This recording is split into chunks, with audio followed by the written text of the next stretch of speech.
Bonjour à tous, je vais vous présenter ce qu'est la formation pour développer les compétences psychosociales en trois parties. La première partie, une définition de ce que sont les CPS, les compétences psychosociales.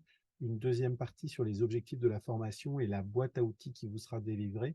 Et pour finir, en troisième partie, les aspects administratifs et logistiques liés à l'implantation d'une telle formation dans votre structure ou votre venue sur une formation de ce type-là. Donc pour commencer, les CPS, c'est quoi?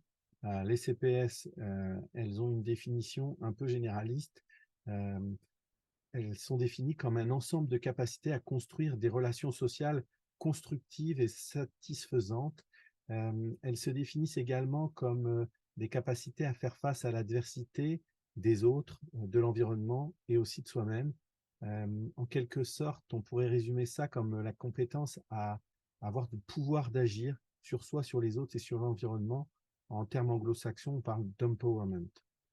Euh, Selon l'OMS, l'Organisation mondiale de la santé, les compétences psychosociales se définissent à travers trois grandes catégories. Les compétences cognitives, la capacité à réfléchir, à avoir un esprit critique, à avoir une réflexion structurée et structurante. C'est le premier champ qui définit les CPS. Le deuxième champ, ce sont les compétences émotionnelles, c'est-à-dire la capacité à la fois aussi bien à identifier ses émotions qu'à comprendre le message qu'elles délivrent et d'avoir des outils soit pour les réguler, soit pour les exprimer, soit pour les utiliser.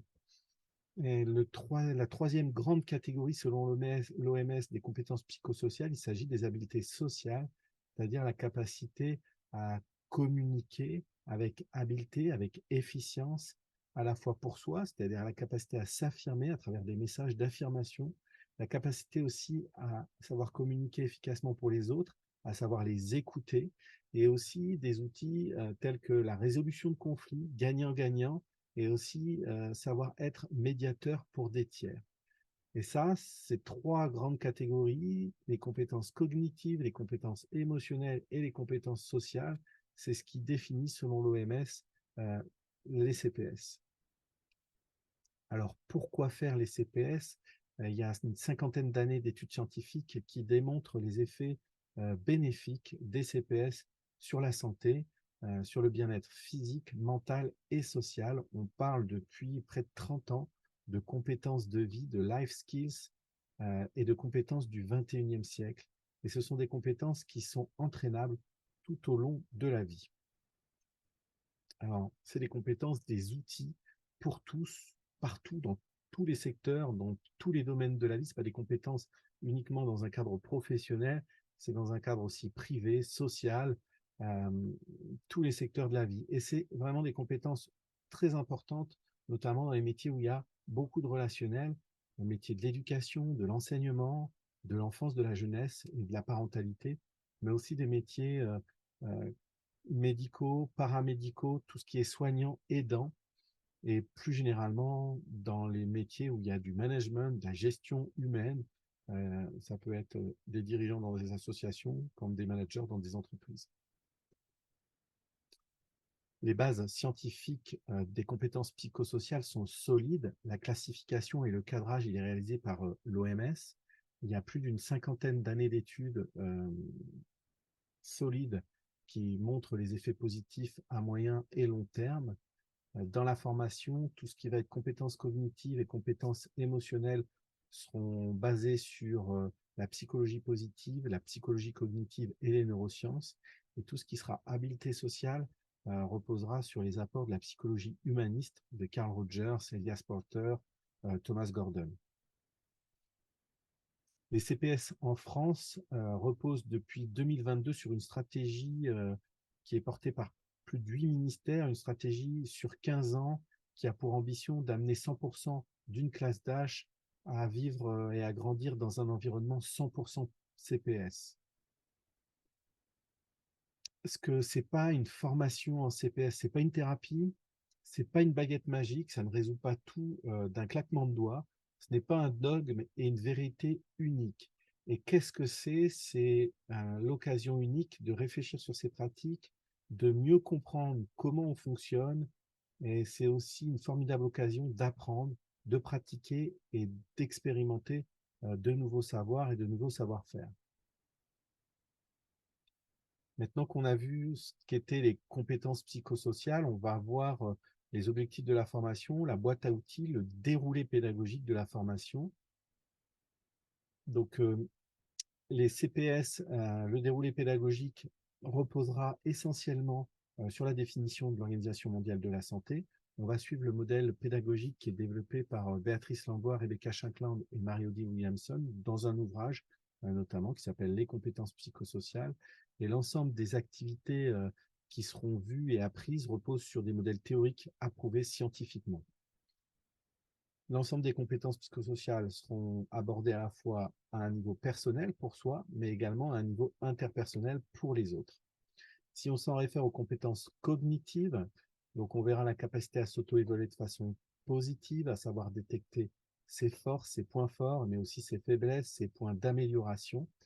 On verra aussi la capacité à résoudre des problèmes avec créativité, à développer son esprit critique, et on développera aussi les compétences à être en pleine conscience de soi, de ce qui nous entoure.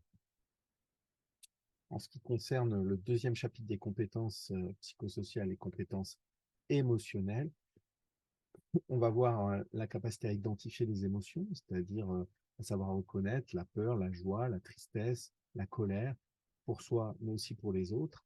Également à comprendre derrière chacune de ces émotions quel est le message de l'émotion, qu'est-ce qui la déclenche, quelles sont ses causes, à quelle valeur ou système de valeurs ou de croyances elle se relie et quels sont les besoins qui sont impliqués. On verra également la compétence à réguler ses émotions et à aider les autres à le faire en fonction du contexte, des besoins et des objectifs. On verra également à développer la compétence à exprimer ses émotions par le message je d'affirmation et à savoir écouter pour aider l'autre à les exprimer de manière efficiente. Et puis, on verra aussi comment apprendre à mieux utiliser ses émotions au service de son bien-être, du bien-être collectif, de ses objectifs personnels et collectifs par des prises de décision et des prises d'action mieux appropriées en lien avec ses émotions. Le troisième champ des compétences qui seront vues en formation, c'est les compétences sociales. Donc, quand on parle de compétences sociales, on parle souvent de compétences communicationnelles, relationnelles, la capacité à développer des relations positives, notamment par le fait de communiquer de façon positive, à la fois pour l'autre, par l'écoute active. Donc, on apprendra cette compétence-là particulière de l'écoute active. Et on verra aussi comment s'affirmer quand un de nos besoins importants n'est pas satisfait, et comment on peut s'affirmer avec une forme de juste autorité et avec bienveillance, tout en résistant à la pression sociale. Et on verra aussi les compétences de résolution de conflits gagnant-gagnant, win-win, et aussi des résolutions de conflits pour des tiers, donc la médiation. C'est un programme qui se fait en minimum sur 4 jours. On parle de 8 séquences de 3h30 à hauteur de une séquence toutes les 1 à 2 semaines pour faciliter l'intégration des apprentissages. Sur les aspects, en troisième partie, sur les aspects administratifs et logistiques, donc comment ça s'organise. Alors, la formation dure en général 4 jours, 3 ou 4 jours. Et elle peut être complétée avec de l'analyse de pratique au-delà, à plus 1, plus 2 mois, plus 3 mois, pour renforcer l'assimilation des apprentissages. La formation est composée d'environ 30% de théorie et 70% de pratique, c'est-à-dire des exercices, des mises en situation, des jeux de rôle. Aucun prérequis, si ce n'est la motivation de venir en formation. Le rythme, l'espacement entre les séquences de travail s'inscrit dans la durée et s'inscrit dans l'intégration professionnelle de tout ce qui est vu.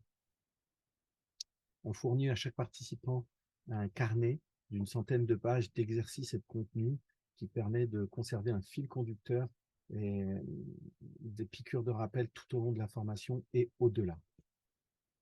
Chaque séquence est suivie d'un quiz distanciel et d'un travail intersession, toujours dans l'optique d'améliorer l'acquisition des apprentissages. Le contenu il est adapté au contexte réel et vécu professionnelle.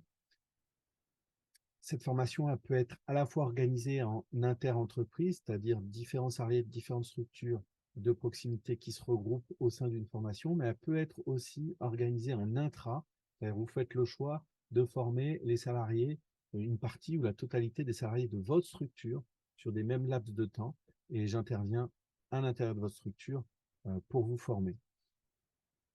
En général, si vous êtes salarié ou si vous êtes employeur, il peut y avoir une prise en charge à 100% par les OPCO avec aucun frais avancé et les devis se font sur demande. Toutes les informations utiles sont disponibles dans la brochure en lien en annexe. Et si vous avez besoin d'informations complémentaires, n'hésitez pas à me contacter. Merci d'avance. Au revoir.